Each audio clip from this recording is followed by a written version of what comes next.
ये क्वेश्चन है, ट्राई करो, क्या करोगे बताओ। ये भी हमारा क्वेश्चन किस चीज़ का है, 2024 का PYQ।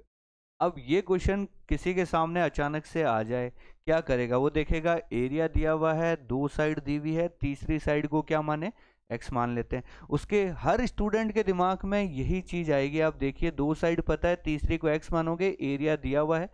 जब तीनों साइड पता होती है तो एरिया कैसे निकालते हैं, हीरोज फॉर्मूला। आप क्या करोगे, यहाँ पे हीरोज लगाओगे कि 50 + 42 + x का आधा कर लेते हैं, ये तो क्या हो गया, s हो गया। अब 294 का मतलब इधर क्या हो जाएगा, इसमें से 50 निकालना क्या आएगा, पागल हो जाओगे ये लिखते ही। इसमें से 50 निकालना है, ए s - a लिख दिया, s - b, s - c और खुद s। यहाँ तक आप पहुँच गए। उसके बाद आप दोनों तरफ स्क्वायर करोगे, फिर आपके पास एक लंबी चौड़ी इक्वेशन बन गई, और उसके बाद आप सॉल्व करने बैठोगे। तो मान के चलो ये क्वेश्चन करने में आपको कम से कम कितने मिनट लगेंगे, 15 से 20 मिनट चाहिए भैया, 5 मिनट में नहीं होगा। इस एक क्वेश्चन के बदले आप पूरी रीजनिंग कर सकते थे या नहीं कर सकते, पूरी रीजनिंग अलग, एक क्वेश्चन एक तरफ। कैसे करोगे बताओ, एग्जाम में ऐसा आ गया तो छोड़ना ही पड़ेगा। इतना लिख के छोड़ोगे तो फिर बेवकूफ़ कहलाओगे, और इसके आगे भी अगर सॉल्व करोगे तो बड़े वाले बेवकूफ़ कहलाओगे।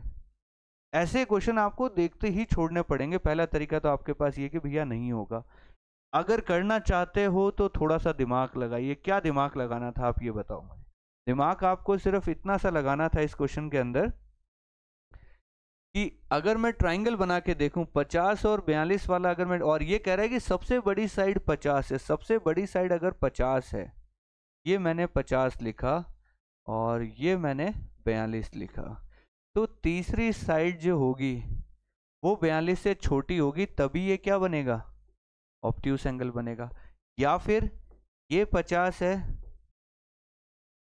ये 42 है, और तीसरी साइड अगर 42 से बड़ी होगी तभी ये क्या बनेगा, ग्रेटर देन 90, यानी कि ऑब्ट्यूस बनेगा।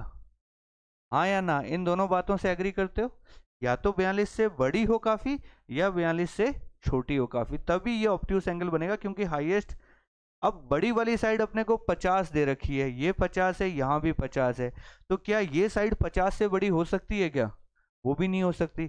तो 42 से बड़ा ऑप्शन है, तो यहाँ मैक्सिमम अपन कहाँ तक जा सकते हैं, 49 तक, 0.9 ले सकते हैं, इससे ज़्यादा तो हम नहीं ले पाएंगे इसको, हाँ या ना। अब ये बताओ मुझे, पहले तो इनकी वैल्यूज़ बता दो। ये रूट्स को हटाते हैं, ये 36 6 माने तो कितना हो गया, ये 48, इसको कितना माने, इसको कितना माने, और इसको लगभग, ठीक है, ये मान लिया। तो हमें पता है कि सबसे बड़ी साइड 50 है, तो x की वैल्यू 50 से तो छोटी होगी। कितने ऑप्शन उड़ा सकते हैं अपन, दो ऑप्शन तो अपन ऐसे ही उड़ा सकते हैं। अब यहाँ अपन कह रहे हैं अगर इसको मैं 48 लेता हूँ और इसको मैं 15 लेता हूँ, तो बताइए ऑब्ट्यूस एंगल कब बनेगा। इसके लिए हमने ज्योमेट्री में पढ़ रखा है कि दो साइडों का स्क्वायर अगर तीसरी साइड के बराबर होता है तो एंगल कितना होता है, 90। और दोनों साइडों का स्क्वायर अगर बड़ा हो जाता है तीसरी साइड से, ये हो जाता है एक्यूट। और सी स्क्वायर अगर बड़ा हो जाता है दोनों साइड से, तो आपका एंगल क्या हो जाता है, 90 से बड़ा हो जाता है।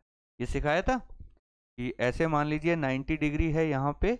अब अगर सी स्क्वायर बड़ा होगा तो एंगल बड़ा होगा, सी स्क्वायर छोटा होगा तो एंगल, ये वाली लाइन अपनी सी है, यहाँ 90 है, सी स्क्वायर बड़ा होगा तो ये ऐसे बनेगा तो बड़ा हो जाएगा 90, सी छोटा होगा तो ये ऐसे हो जाएगा 90 से छोटा।